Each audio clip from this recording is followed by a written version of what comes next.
से मरले बड़े से फायर को देख के पुलिस से मरले बा गोली नु पुलिस से मरले बा हां वो मरले बड़े से राजेश कुमार रहले से थी वाला। दिल्ली का जंतर मंतर जहां देश के बड़े बड़े मुद्दों पर आवाज उठती रही है, आज यहां एक बार फिर गूंज रहा है एक सवाल, भरत तिवारी मामले में इंसाफ कब मिलेगा? हाथों में तख्तियां, आंखों में उम्मीद और जुबा पर एक ही मांग, निष्पक्ष जांच। लेकिन आखिर भरत तिवारी मामला इतना बड़ा मुद्दा कैसे बन गया? कौन कौन लोग आज इस आंदोलन से जुड़े? मरले बड़े से फायर को देख के पुलिस से मरले बा गोली नु पुलिस से मरले बा हां वो मरले बड़े से राजेश कुमार रहले से थी वाला।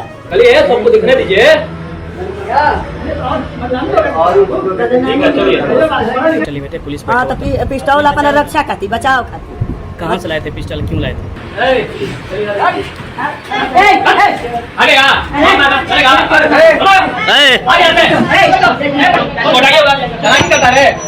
मर्डर करेंगे, तुमको मारेंगे, ओकरा बाद हमनी के कहा था कि तोहरों को मारेंगे, तुमको पति के मारेंगे, तुम्हारा छोटा लड़का के भरत तिवारी के मारेंगे। परिवार सरकार से क्या मांग कर रहा है और इस पूरे मामले में अब तक क्या हुआ, आज की इस रिपोर्ट में हम पूरी जानकारी आपके सामने रखने वाले हैं। इस वीडियो को आखिरी तक जरूर देखिए।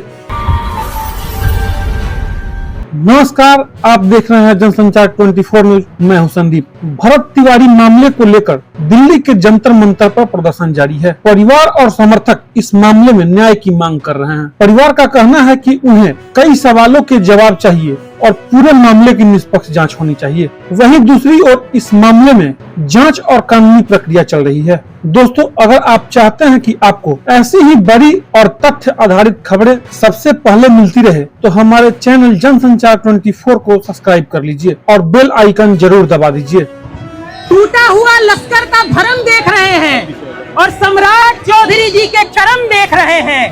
ताकत का नशा अक्ल पर इतना हावी है आपके सम्राट जी, आप देख ना सकेंगे जो हम देख रहे हैं। पूरा समाज जिस व्यक्ति को अमर शहीद की उपाधि दे रहा है, यदि सरकार उस व्यक्ति को अपराधी बोलती है और उसके बाद कहती है कि हम इनकाउंटर करते हैं, तो फिर इस सवाल का जवाब इस देश की न्यायपालिकाओं को खोजना पड़ेगा। अंत में केवल यही कहूंगा, पिछले 1 महीने से समाज लड़ रहा है, न्याय की मांग कर रहा है। 50 लाख लोगों ने सिग्नेचर करके न्याय की गुहार आदरणीय प्रधानमंत्री और राष्ट्रपति महोदया से की है। आदरणीय प्रधानमंत्री जी की ये जिम्मेदारी है कि हमारे भरोसे पे खड़े उतरे, निष्पक्ष जांच का आदेश दें और सिटिंग जस्टिस के नेतृत्व में जांच करा के तय करें कि ये इनकाउंटर थी या हत्या थी। अंत में केवल यही कहूंगा कि सत्ता के शीर्ष पे बैठे हुए सम्राटों को यदि घमंड है, तो पाटलिपुत्र और बिहार की भूमि में कई सम्राटों को उखाड़ के फेंका है। अभी हम लोग करबद्ध निवेदन कर रहे हैं, हमारी बात मान लीजिए। याद रखिएगा, शोहरत की बुलंदी भी पल भर का तमाशा है, जिस डाल पे बैठे हो टूट भी सकती है। इसी उम्मीद के साथ कि हमें न्याय मिलेगा, और नहीं मिलेगा तो समाज छीन के न्याय ले लेगा। एक बार जोर से नारा लगाइए, हत्यारों का इनकाउंटर हो, हत्यारों का इनकाउंटर हो। जो सच और झूठ में दूरी है वो दूरी समझते हैं, सियासी सम्राटों की हम भी मजबूरी समझते हैं। आज देखिए कि क्या स्थिति बना दी गई। ये वही देश है जहां अजमल कसाब जैसे आतंकवादी के लिए भी सुप्रीम कोर्ट के दरवाजे खोले गए थे, पुनर्विचार याचिकाओं पे विचार किया गया था। ये वही देश है जहां अफजल गुरु की फांसी रुकवाने के लिए रात में सर्वोच्च न्यायालय को खोल दिया गया था। और ये वही देश है जहां सम्राट चौधरी जी 7 हत्याओं में अभियुक्त होने के बाद भी इस बात का दावा करते हैं कि मुझे न्यायपालिका ने निर्दोष घोषित कर दिया था। आज मेरा इस समाज की ओर से केवल एक ही सवाल है कि क्या अमर शहीद भरत तिवारी जी के पास वो अधिकार नहीं था कि वो न्यायपालिका में जाते और तब न्यायपालिका ये तय करती कि वो निर्दोष थे या दोषी थे। सबसे बड़ा सवाल तो ये है कि जब पुलिस प्रशासन ने प्रेस कॉन्फ्रेंस किया तो कहा कि हम तो अपराधियों का इनकाउंटर कर रहे हैं, जबकि भारत के संविधान की व्यवस्था पुलिस को अपराध आंखों के सामने सामने हो जाने के बाद भी आरोपी घोषित करने तक का अधिकार देती है। दूसरा बड़ा सवाल ये है, तो क्या बिहार की पुलिस अगर लोगों को अपराधी ही तय करने लगी है, तो अब न्यायपालिकाओं को बंद करने का समय आ गया है क्या? अब जानते हैं कि आखिर जंतर मंतर पर क्या हुआ। आज जंतर मंतर पर पहुंचे लोगों ने अपनी आवाज बुलंद की। प्रदर्शनकारियों के अनुसार किसी भी विवादित मामले में सच्चाई सामने आना जरूरी है।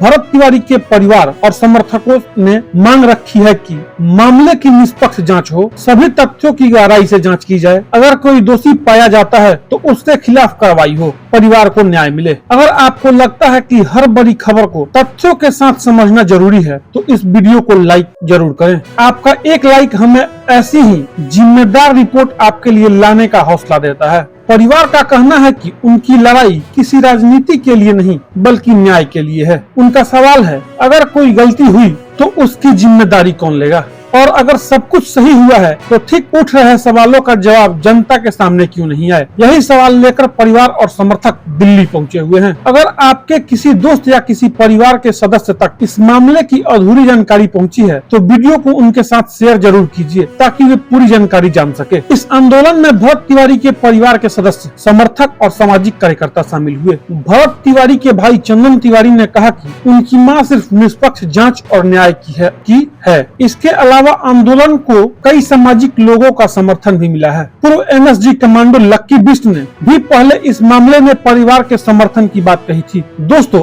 अब तक अगर आप हमारे साथ जुड़े हुए हैं तो कमेंट में जय हिंद या मैं पूरा वीडियो देख रहा हूं जरूर लिखिए। इससे हमें पता चलता है कि आप हमारी रिपोर्ट पूरा देख रहे हैं। लेकिन अब सवाल कई हैं। क्या जंतर मंतर की ये आवाज सरकार तक पहुंचेगी? क्या जांच में कोई नया खुलासा होगा? क्या परिवार की मांगे पूरी होंगी या फिर यह मामला अभी और लंबा चलेगा? इन सभी सवालों के जवाब आने वाले समय में जांच और न्यायिक प्रक्रिया से मिलेगा। अब बात मेरे व्यक्तिगत विचार की। मेरा मानना है कि भरत तिवारी मामले में जो भी सवाल उठ रहे हैं उनका जवाब पूरी पारदर्शिता के साथ मिलना चाहिए। अगर परिवार को लगता है कि उनके साथ अन्याय हुआ है तो उनकी बात सुनी जानी चाहिए। मेरी राय में किसी भी पुलिस कार्रवाई या किसी भी विवादित मामले पर सवाल उठे तो निष्पक्ष जांच जरूरी है ताकि सच सामने आ सके। हालांकि अंतिम फैसला जांच और अदालत की प्रक्रिया से तय होगा। अगर आप भी मानते हैं कि किसी भी मामले में निष्पक्ष जांच सबसे जरूरी है तो अपनी राय कमेंट बॉक्स में